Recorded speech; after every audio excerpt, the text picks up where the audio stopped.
माणसाची दहशत नाहीये, मराठी माणूस दहशत करत नाही साहेब. नया निजाम नया इमर्जन्सी काय बोलणार आम्ही? नया निजाम नई इमर्जन्सी. सर एक मिनिट काय तुमचं म्हणणं काय ते तरी सांगा. तुमचं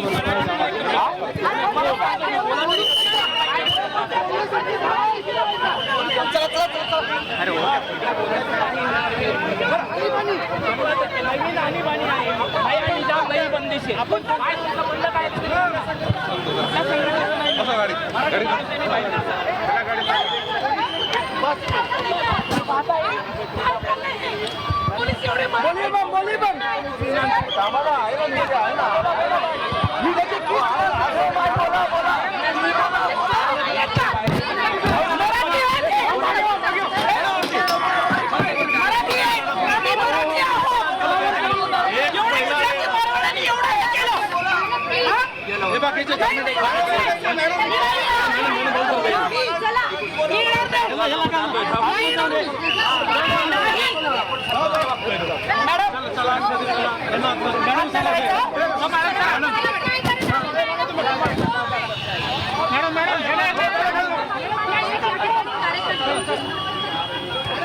तर आपण पाहतोय कशा प्रकारे मनसे नेत्यांची धरपकड सुरू आहे. महिलांना सुद्धा ताब्यात घेण्यात आलेलं आहे आणि ज्या सामान्य महिला, ज्या सामान्य जनता यावेळेस आवाज उठवत आहे त्यांना सुद्धा या दरम्यान पोलिसांनी ताब्यात घेतलं असल्याचं आपल्याला बघायला मिळालेलं आहे. तर आम्ही कोणत्या पक्षाचे कार्यकर्ते नाही आहोत तरी देखील आम्हाला बोलणं दिलं जात नाहीये.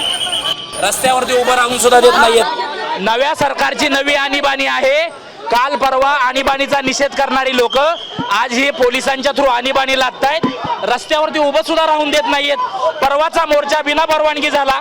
आज तर मोर्चा हा कुणाच्या विरोधात नाहीये, केवळ मराठी माणसाची एकी दाखवण्यासाठी असणारा हा मोर्चा आहे.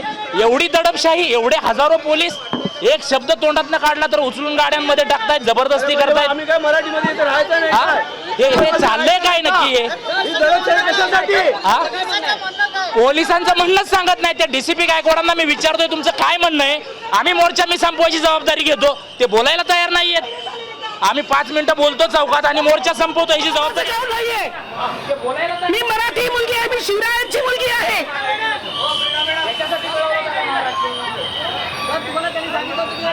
हे पुन्हा नवं मराठीसाठी नवीन हो, राज ठाकरे साहेब आणि उद्धव साहेबांसारखे लोकांनी इकडे परत एक आंदोलनाची सुरुवात व्हायलाच पाहिजे, व्हायलाच पाहिजे. काय मॅम, तुम्ही सगळे मराठी लोक आहेत ना? हे पोलीस मराठी आहेत ना? पोलीस मराठी नाही का? महाराष्ट्र पोलीस आहेत. महाराष्ट्र पोलीस कशासाठी एवढी दडपशाही? कशासाठी? मराठी माणसासाठी दडपशाही एवढी? तुम्ही पण मराठी आहात, पोलीसवाले पण मराठी आहेत, पोलीसवाले पण आमचे बंधू आहेत, मग त्यांनी एवढी दडपशाही कशासाठी करायची?